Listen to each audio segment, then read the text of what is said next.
Rahayu. Rahayu.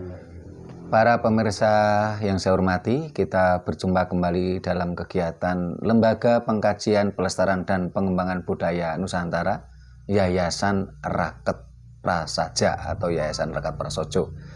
Nah, para pemirsa yang saya hormati,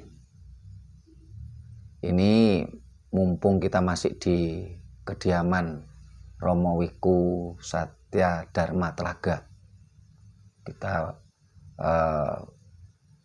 gunakan haji mumpung nih para pemirsa. Kita banyak hal yang perlu kita pertanyakan yang supaya kita mendapatkan pencerahan.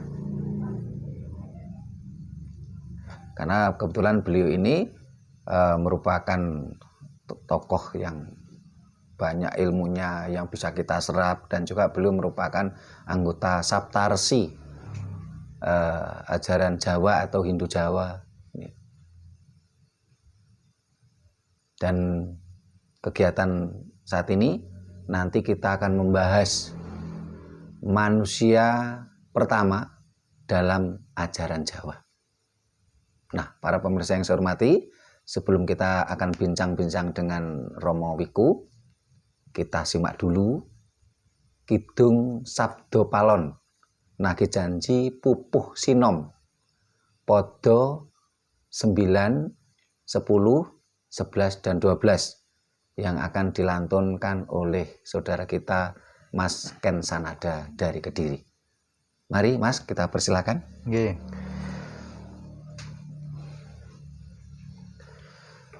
Werna-werna kang bebaya angrusaken tanah Jawa, sagung tiang nambut karya pamedal boten nyekapi priyayi keberanti sodagar tuna sadarum wong glidik ora mingsra wong tani ora nyukupi pametune akeh sirna aneng wana bumi ilang berkatira ama kathah ingkang ilang cinolong dening sujanmi pansisanya nglangkungi karena rebut rinebut risa tetening janma yen dalu grimis keh maling yen rinawa kathah tetiyang heru hara sakeh janma rebutan ngupaya bukti tan ngetang angering praja tantahan parihing ati katungka praptaneki pagebluk ingkang linangkung lelara ngombro-ombro waridin sak tanah Jawi enjing sakit sorenya sampun pralaya kasandung wae pralaya kaselak banjir ngemasi udan barat salah mongso angin gung anggegirisi kayugung brasta sami tinampuhing angina angon kathah rebah amblasah lepen-lepen samya banjir lamun tinon pan kados samudra bena. Sampun. Terima kasih Mas Ken. Nah, para pemirsa yang saya hormati, demikian tadi Kidung Sabdo Palon nagih janji pupuh sinom podo 9, 10, 11 dan 12. Mari kita simak bersama obrolan kita dengan Romo Wiku Sada Dharma Telaga. Rahayu Romo. Rahayu. Nah, ini Romo kalau kita membaca dari kitab suci Abrahamik, di sana dijelaskan bahwasanya di dalam kitab Abrahamik tersebut manusia pertama ini disebut Adam. Adam dan istrinya bernama Hawa. Nah, kalau kita lihat secara kronologi angka tahun, Adam ini baru berusia kurang lebih 6.000 tahun yang lalu. Bahkan kemarin di medsos ini viral, katanya ditemukan kuburan panjang yang diyakini ini adalah kuburannya Hawa. Kemarin sempat viral ya Mas Ken ya, kalau kita simak di berbagai medsos, terutama Facebook kan kemarin sempat viral beberapa bulan yang lalu. Jadi kalau dihitung untuk saat ini kan usia Nabi Isa kan baru 2021. Di atasnya Nabi Isa itu adalah Nabi Musa, Nabi Ibrahim, Nabi Nuh, dan Nabi Adam. Ini diperkirakan kalau kita hitung menurut dasar dari kitab suci Abrahamik, ini usia Adam itu baru kurang lebih 6.000 tahun yang lalu. Nah, kita sebagai orang Nusantara, keturunan Nusantara, kita adalah keturunan kita ini keturunan siapa? Apakah kita keturunan Nabi Adam yang terbuat dari tanah? Ataukah menurut ajaran leluhur kita, ini manusia pertama ini siapa ini? Nah, ini kita mau tanyakan sama Romo ini. Mohon Romo beri pencerahan pada kita semua Romo ini. Silakan Romo ini. Terima kasih atas pemberian waktu kepada diri saya.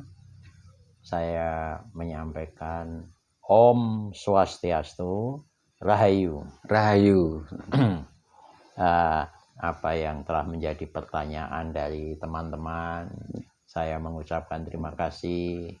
Mudah-mudahan apa yang saya sampaikan nanti bisa diterima, lebih-lebih bisa dihayati oleh semuanya saja, terutama generasi muda, sehingga seperti saya yang sudah berusia ini tinggal melihat generasi muda untuk melestarikan ajaran leluhur Jawa. Kalau kita melihat daripada kitab suci yang ditinggalkan oleh leluhur-leluhur kita, terutama yaitu tentang Bhagavad Gita, di mana Bhagavad Gita itu juga mengupas tentang manusia pertama. Di sana disebutkan yaitu bab 4 sloka pertama dalam terjemahannya sebagai berikut. Yoga yang langgeng abadi ini aku turunkan kepada Wiwaswan. Wiwaswan mengajarkan kepada Manu dan Manu menerangkannya kepada Iswaku. Jadi kita itu mendapat ajaran suci itu langsung dari leluhur kita, yaitu Wiwaswan. Jadi bukan orang lain. Ya. Penjelasan Wiwaswan adalah personifikasi dari Bathara Surya. Bathara Surya adalah dewa matahari. Ia adalah makhluk pertama yang diciptakan oleh Brahman. Brahman itu Tuhan yang Maha Esa dengan prabawanya Brahma. Brahma itu sebagai pencipta. Dan ia sendiri mempelajari yoga ini dari Brahma. Jadi Brahma menciptakan Manu, Manu mempelajari ilmu-ilmu yang berasal dari Brahma. Kemudian Wiwaswan mengajarkan yoga ini kepada Manu, pencipta dan penegak hukum dan undang-undang kehidupan manusia di dunia, khususnya di Jawa Dwipa atau di masyarakat Jawa. Manu kemudian mengajarkan yoga ini kepada Iswaku, nenek moyang pertama dari dinasti bangsa Ksatria keturunan Dewa Matahari. Iswakulah yang pertama-tama melaksanakan ajaran hukum dan undang-undang yang diciptakan oleh Manu, yang disebut Manu Semerti. Dalam pemerintahannya sebagai raja. Ia pulalah yang meneruskan ajaran-ajaran yoga ini kepada generasi-generasi sesudahnya.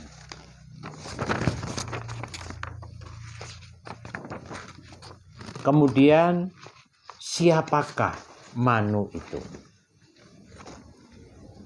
Manusia terlahir dari pikiran Sanghyang Paraning Dumadi. Pikiran dalam bahasa Saka adalah manah. Dari manahnya terlahirlah Manu. Jadi dari manah lahir Manu. Setelah berkembang secara turun-temurun dan untuk mengenang asal-usulnya, menyebutlah dirinya sebagai manusia, yang berarti keturunan Manu. Jadi kalau istilah manusia, kalau saya ini adalah manusia, berarti saya adalah keturunan Manu. Di dalam sebuah kumpulan dialog Bhagawan Manu dengan Sang Pencipta, maksudnya Brahma, terangkum dalam beberapa pustaka suci, yaitu Manu Semerti, Purwo Digomo, Adigama, Manugama, dan Cara Camuscaya. 5 itulah ajaran-ajaran Brahma yang diturunkan kepada beliau Sang Hyang Manu. Semua pustaka suci ini menurunkan manusia saka ke jalan yang benar. Jadi ajaran itu memang ajaran yang benar, tidak ada yang namanya mencela ajaran yang lain.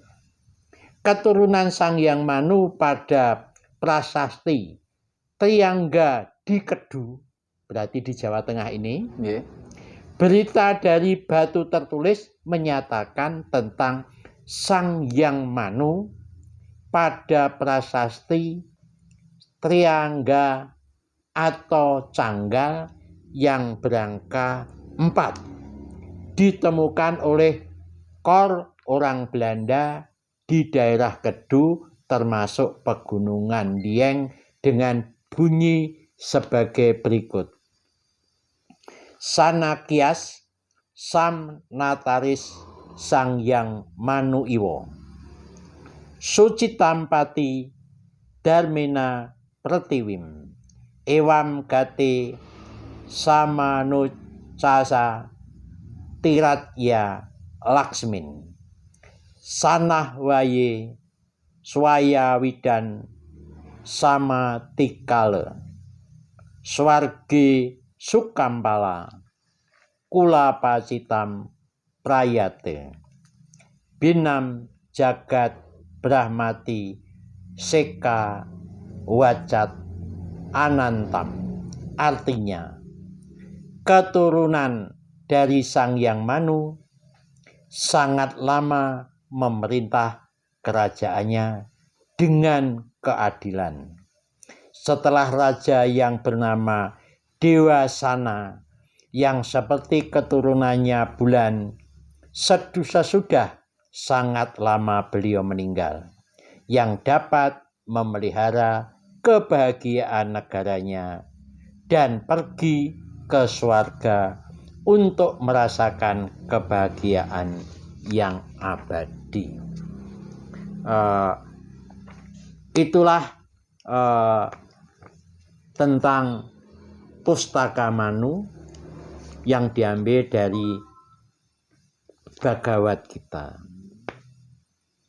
Sedangkan Bhagavad Gita, pustaka suci Mahabharata yang terdiri dari 18 parwa. Bhagavad Gita adalah bagian dari Bhisma Parwa sebagai puncak dialog antara Krishna sebagai titisan Wisnu dengan Arjuna. Pustaka Bhagavad Gita disabdakan kurang lebih 120 juta tahun yang silam. 120 juta tahun silam. Pada zaman Kreta Yuga, pada zaman Treta Yuga. Dalam sejarah agama Hindu, dunia ini mengalami 4 zaman, yaitu Kreta Yuga, Treta Yuga, Dwapara Yuga, dan zaman Kali Yuga. Pustaka Bhagavad Gita disabdakan 2 kali, yaitu pertama disampaikan oleh Yang Maha Kuasa Krishna kepada Wiwaswan, Dewa Matahari. Dewa Matahari menyampaikan kepada putranya bernama Manu. Manu menyampaikan kepada putranya bernama Iswaku, Raja Planet Bumi.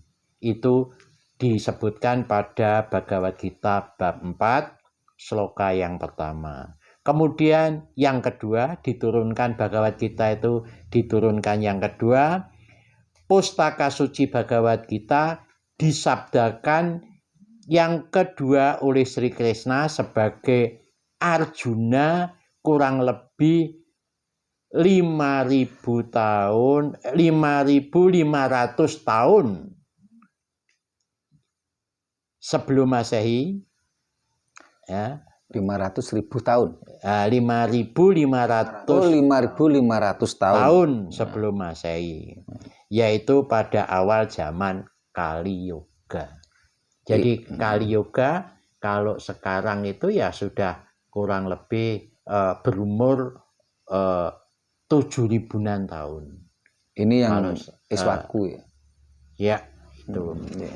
Nah, itu sedikit tentang masalah apa itu, tentang dari mana asalnya Manu. Itu dijelaskan dalam kitab suci Bhagavad Gita. Saya kira sekian dulu, mungkin nanti kalau ada pertanyaan terima bisa kasih. Kami jelaskan. Terima kasih Romo. Nah, para pemirsa yang saya hormati, kita coba perdalam apa yang disampaikan oleh Romo Wiku. Mohon maaf ini Romo, kalau di dalam kitab suci Abrahamik, manusia pertama itu kan Adam. Istrinya namanya Hawa. Dan ketika dihitung rentang waktu kronologi masa, ini usianya kurang lebih 6.000 tahun yang silam. 6.000 tahun yang lalu. Nah, kalau di dalam ajaran Jawa, ajaran luhur kita, manusia pertama tadi kan namanya Manu.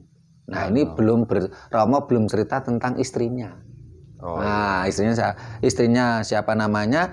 Terus perkiraan ini Manu dan istrinya tadi, ini hidupnya berapa tahun yang lalu? Nah, kalau Adam tadi kan diperkirakan itu dalam kronologi rentang waktu ketika kita runut dari berbagai kitab suci itu kan 6.000 tahun yang lalu. Nah, kalau Manu, istrinya siapa? Diperkirakan hidup itu berapa tahun yang lalu ini, Romo? Mohon maaf nih, Romo. Terima kasih atas pertanyaannya. Perlu saya jelaskan, menurut kitab suci Bhagavad Gita, Manu itu tidak hanya diciptakan sekali. Jadi menurut ajaran agama Hindu maupun leluhur Jawa itu bahwa alam ini diciptakan pertama itu dimulai dengan zaman Kerta Yoga, Tetra Yoga, Dwapara Yoga, Kali Yoga. Setelah selesai zaman Kali Yoga, diciptakan lagi yang namanya Kerta Yoga, Treta Yoga, Dwapara Yoga, dan Kali Yoga. Jadi ini terus menerus begitu. Nah, oleh karena itu yang namanya Manu itu diciptakan pada zaman Kerta Yoga. Jadi sebelum manusia dunia ini ada, diciptakan, kemudian pertama kali Tuhan menciptakan alam semesta, kemudian baru menciptakan Manu. Begitu. Jadi oleh karena itu Manu adalah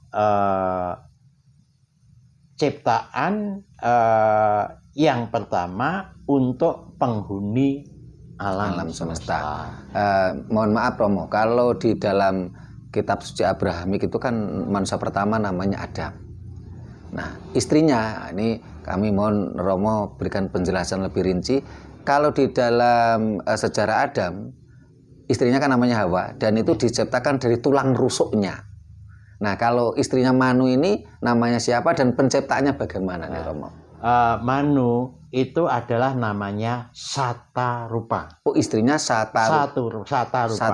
Satarupa itu berarti 1000 rupa. Maksudnya begitu. Jadi, soto itu 1000. Ya, 1000 rupa. Kemudian Dewi Satarupa ini adalah belahan jiwa dan raga. Jadi bukan dari tulang rusuk. Jadi belahan jiwa dan raga. Artinya belahan sebelah kanan itu menjadi Manu, belahan sebelah kiri menjadi Satarupa. Oleh karena itu bentuk, rupa, dan kekuasaan antara laki-laki dan perempuan itu sama. Hanya fungsinya yang berbeda. Apa karena itu ya Romo ya, sehingga kalau manusia sekarang ini kalau mereka antara remaja laki-laki dan perempuan ketemu, yang mempertemukan itu kan manah ya, Manu, manah ya. Akhirnya mereka manahnya saling terkait, itu merupakan belahan jiwa ya. Karena tadi belahan Manu tadi dulunya, terus akhirnya mereka melakukan pernikahan dan melanjutkan keturunan. Apa seperti itu Romo? Iya. Kami lanjutkan bahwa Satarupa adalah belahan jiwa dan raga. Oleh karena itu filsafat yang kita gunakan di dalam ajaran agama Hindu maupun leluhur Jawa, bahwa wanita ini adalah jodoh. Karena belahan jiwa. Belahan jiwa tadi. Jadi belahan jiwa itu jodoh, bukan tulang rusuk. Tulang rusuk bukan. Oleh karena itu, kalau pria ketemu sama wanita dikatakan jodohnya, ini adalah dia menemukan surga di dalam istrinya. Nah, begitu. Jadi inilah filsafat yang dipakai oleh leluhur Jawa, sehingga kalau kita sudah dipertemukan dengan jodoh kita, jangan sampai jodoh ini disia-siakan, dimadu, atau istilahnya jangan dipermalukan, supaya hidup kita ini menjadi langgeng sampai kita kembali manunggali kawula lan Gusti. Romo, kalau di dalam berbagai ajaran leluhur kita itu tercatat itu kira-kira kehidupan Manu dan Satarupa tadi itu berapa tahun yang lalu itu, Romo? Kalau tadi kita sampaikan dalam berbagai kronologi peristiwa sejarah dan sempat beredar di medsos, Adam itu kan 6.000 tahun yang lalu gitu. Nah, kalau Manu dan Satarupa itu berapa tahun yang lalu ini, Romo? Kalau kita merujuk pada Bhagavad Gita tadi, Bhagavad Gita itu adalah wahyu yang diterima oleh manusia pada waktu zaman leluhur kita dahulu. Itu adalah 120 juta tahun. 120 juta tahun. Wah, berarti sangat jauh sekali ya, Romo ya. Berarti kita itu Manu itu berarti umurnya lebih dari itu. Gitu. Jadi zaman setelah diciptakan alam semesta. 120 juta tahun yang lalu. Saya menjadi teringat begini Romo. Beberapa waktu yang lalu kan kita jalan-jalan ke museum. Entah itu museum di Sangiran ya. Kebetulan dekat rumah orang tua saya di Sragen. Terus museum di Wajak Ensis ya, di Tulungagung. Terus museum Ngawi kuno ya, Ngawi Purba ya di Trinil, itu ditemukan tulang-tulang fosil ya manusia purba yang usianya juga ratusan ribu bahkan jutaan tahun yang lalu. Ini nyambung ya Romo dengan yang dalam catatan yang Romo sampaikan tadi gitu loh. Antara tulisan di lontar sama fakta di lapangan nyambung. Adanya fosil manusia purba yang usianya ratusan ribu atau juta tahun yang lalu. Nah ini dari antara Manu dan Satarupa ini kan berketurunan. Dalam catatan leluhur kita apakah disebutkan ini Romo? Karena saya pernah membaca bahwasanya Manu punya keturunan itu sampai ke Jayabaya, sampai ke Yudayana, Yadawa. Itu catatannya bagaimana ini Romo? Wah, itu sebetulnya ada, tetapi saya tidak sempat untuk menulis, mengabadikan. Jadi Manu memang mempunyai keturunan-keturunan. Hanya keturunan itu adalah masih berwujud resi-resi. Jadi bukan manusia biasa. Jadi resi inilah sebagai keturunan Manu. Ada yang dia hidup di dunia ini ditugaskan ke timur, ada yang ditugaskan ke barat, ada yang ke selatan, ada yang ke utara. Kemudian beliau ini kemingin manunggal dengan Tuhan, lalu manunggaling kawula lan Gusti, lalu ciptakan lagi keturunan lagi. Jadi beberapa kali keturunan Manu ini berada di alam ini. Jadi tidak hanya sekali. Terima kasih Romo. Memang kalau secara universal ya kita semua adalah keturunan Manu. sehingga kita bernama manusia. Ya. Tetapi dalam catatan sejarah ya, mudah-mudahan lain waktu bisa kita sampaikan ke pemirsa ya Romo ya, karena keturunan Manu itu sampai ke apa namanya disebutkan itu ada Arjuna ya, keturunan Manu juga, bahkan sampai Prabu Yudayana, Yadawa yang ada, terus Jayabaya yang ada di Pamenang. Karena mohon maaf ini walaupun Mas Ken Sanada ini dari Kediri, ini berbeda. Ini banyak generasi muda kita yang kurang paham antara perbedaan Pamenang sama perbedaan Kediri. Kediri itu bukan Pamenang. Dan Jayabaya itu raja Pamenang, bukan raja Kediri. Bacanya Jayabaya bukan Joyoboyo. Kenapa? Kalau sejarah Kediri itu jelas merupakan ketika Raja Kahuripan Airlangga supaya keturunannya tidak perang saudara, kerajaan Kahuripan kan dipecah menjadi dua antara Kediri dan Jenggala. Jelas Kediri itu jelas. Nah, Pamenang ini jauh sebelumnya. Bahkan sebelum Masehi. Jadi ini nyambung yang disampaikan oleh Romo Wiku tadi, yang merupakan Jayabaya adalah keturunan Manu. Dan bacanya Jayabaya bukan Joyoboyo. Kenapa? Karena sastra Jawa itu baru mengenal vokal O itu baru abad 15. Sebelum abad 15 sastra Jawa tidak mengenal vokal O. Bacanya Jayabaya bukan Joyoboyo. Kertanegara bukan Kertonegoro. Gajah Mada bukan Gajah Modo. Nah, ini ada nyambung yang yang disampaikan oleh Romo Wiku maupun yang kita pelajari maupun data yang ada di lapangan. Nah, para pemirsa yang saya hormati, ini Mas Ken sama Mas Pur ada yang ditanyakan sama Romo Wiku? Sampun, Mas Ken? Sampun. Nah, ini mohon maaf Romo, barangkali ada yang mau disampaikan lagi untuk para pemirsa Romo sebelum kita tutup. Terima kasih. Kami kembali kepada ciptaan Tuhan atau Sang Hyang Widiwasa. Mungkin Sang Hyang Widiwasa saya beri nama yaitu Prajapati. Jadi Prajapati itu ya Tuhan itu sendiri.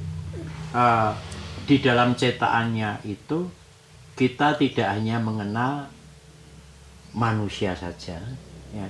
Jadi ciptaan Tuhan atau Prajapati itu ada dewa, manusia, dan raksasa. Yeah. Ini.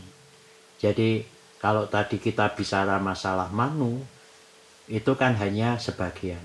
Tetapi tidak hanya Manu yang diciptakan oleh Prajapati atau Tuhan Yang Maha Esa, tetapi ada 3 yaitu dewa, manusia, dan raksasa. Putra Prajapati yaitu dewa-dewa, manusia, dan raksasa hidup bersama ayah mereka. Prajapati sebagai guru pengetahuan suci. Kemudian dengan telah selesainya masa belajar mereka. Jadi Tuhan itu sebagai guru juga, ya, sebagai pencipta juga. Yang pertama dewa. Dewa itu bertanya setelah selesai mengikuti ceramah, mengikuti spiritual yang disampaikan oleh Tuhan Yang Maha Esa, dewa bertanya, ajarilah kami guru kepada mereka. Lalu ia mengucapkan suku kata da dan bertanya, apa kamu mengerti dewa? Apa kamu mengerti? Dewa berkata, kami mengerti guru. Katakan kepada kami Damyata. Damyata artinya kendalikan dirimu. Jadi dewa itu menganggap kata da itu sebagai pengendalian dirimu. Kemudian guru mengatakan, yang kedua, guru mengatakan kepada manusia, ia mengatakan suku kata da kepada manusia dan menyampaikan bila mereka memahaminya.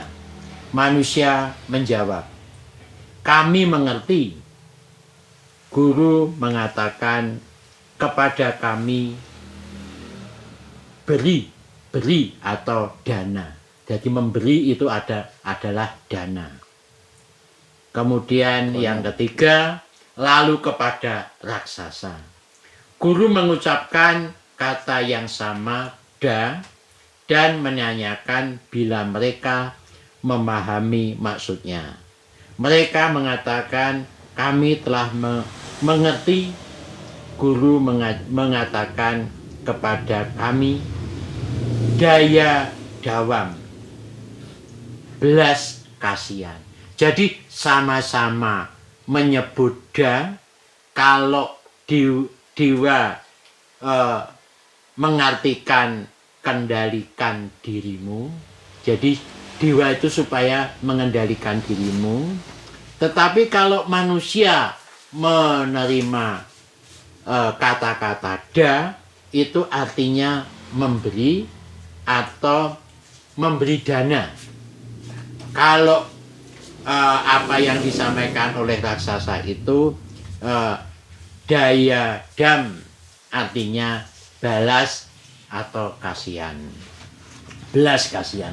Hari ini adalah suara guntur da, yaitu kendalikan dirimu, berikan dan miliki rasa belas kasihan. Seorang sebaiknya mempraktekkan ketiga rangkaian ini, yaitu pengendalian diri, kemudian memberi, dan rasa belas kasihan. Kita sampaikan 3 jenis manusia, yaitu dewa manusia, asura, yang kepada mereka diajarkan aksara yang sama, yaitu da oleh Sang Pencipta. Para dewa memahaminya dengan damyata atau dhamma, atau mengendalikan diri. Kalau manusia sebagai dana atau pemberian atau hadiah, asura sebagai dayam dam, daya atau rasa belas kasihan. Nah, inilah yang dipraktekkan oleh Manu di dalam kehidupan. Kita harus bisa mengendalikan diri, memberi hadiah atau dana dengan rasa belas kasihan. Dari 3 pokok ini yang dilakukan oleh manusia demi kebahagiaan kita bersama. Itulah yang bisa saya sampaikan, bahwa hidup kita ini adalah tidak hanya sendirian, tetapi kita mempunyai pasangan hidup, yaitu dewa, manusia, dan raksasa. Itulah yang dapat kami sampaikan, dan saya ucapkan terima kasih. Om Santi Santi Santi. Om Rahayu. Rahayu. Terima kasih Romo atas penjelasan Romo, pencerahan Romo untuk kita semua, untuk generasi muda, untuk bangsa ini. Mudah-mudahan mampu menyentuh hati para pemirsa semua, memberikan pencerahan. Bangsa ini tercerahkan untuk kembali bangkit menjadi bangsa yang besar seperti leluhur kita. Kita tidak lagi diperbudak oleh bangsa lain hanya karena kita terbuai iming-iming janji fata morgana, sementara yang menjanjikan pun sebenarnya nggak punya.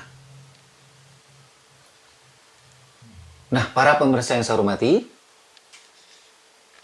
ketika kita belajar tentang budaya Jawa, kuncinya adalah rasional, orang Jawa bilang itu tineminalan, kasunyatan, orang Jawa bilang kasunyatan, atau bahasa lainnya itu realita, atau ilmiah akademis. Semua ajaran Jawa, semua budaya Jawa yang dikaji oleh Lembaga Pengkajian Pelestarian dan Pengembangan Budaya Nusantara, Yayasan Raket Prasojo, selalu mengarah pada hal yang memenuhi dua unsur tadi. Rasional atau tineminalar, kasunyatan atau realita, dan memenuhi unsur ilmiah akademis. Nah, para pemirsa yang saya hormati, demikian dulu atas perjumpaan kita hari ini. Tak lupa kami mohon maaf bila mana ada kata-kata kami dan semuanya terkesan kurang etis, tata krama kami yang tidak memadai, kami mohon maaf. Sampai jumpa di kegiatan Lembaga Pengkajian Pelestarian dan Pengembangan Budaya Nusantara Yayasan Raket Prasojo di lain kesempatan. Kita akan terus bedah budaya leluhur Nusantara, akan kita bedah ajaran Jawa, kita akan bedah budaya-budaya Nusantara yang lain. Tidak hanya suku Jawa, tetapi seluruh bangsa yang ada di Nusantara ini. Untuk mengakhiri perjumpaan kita kali ini akan ditutup oleh lantunan Kidung Sabdo Palon Nagih Janji yang akan dilantunkan oleh Mas Ken Sanada dari Kediri, yaitu Kidung Sabdo Palon Nagih Janji Pupuh Sinom Podo 13, 14, 15, dan 16. Terima kasih. Rahayu.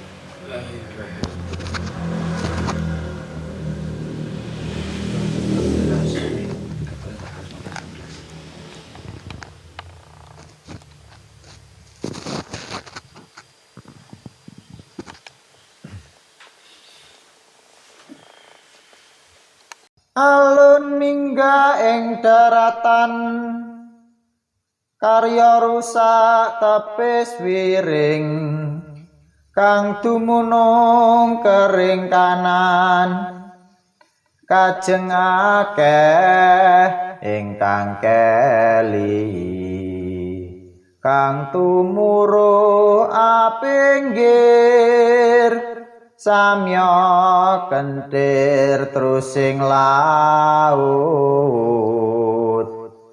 selogeng sami brasta, kabalebek katut keli, gumulundung suaranira, harti agung agung samya, Puruhara gegirisi,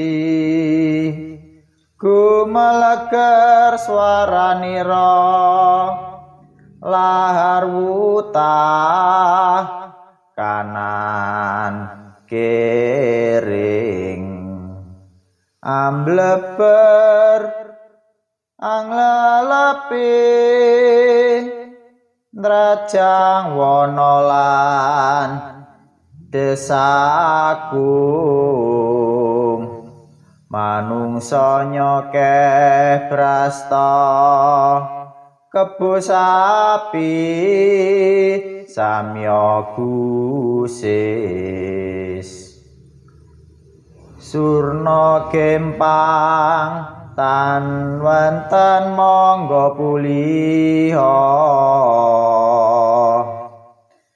lindhu ping 7 sedina, karya sisaing sujanmi, sitinipun samya nela, berkasaan kang ngelesi, anyeret sagung janmi, manungsa pating galuruh kathah kang nandhang raga warna-warni ingkang sakit awis waras akeh kang prapteng pralaya sabda palon nulya mukswa sakedhap boten kaeksi wangsul ing jaman limunan langkung ngungun seribu pati jegrek tan bisa angling ing manah langkung gegetun keduwung lepatira mupus karsaning dewati kodrat iku sayekti tan kena owah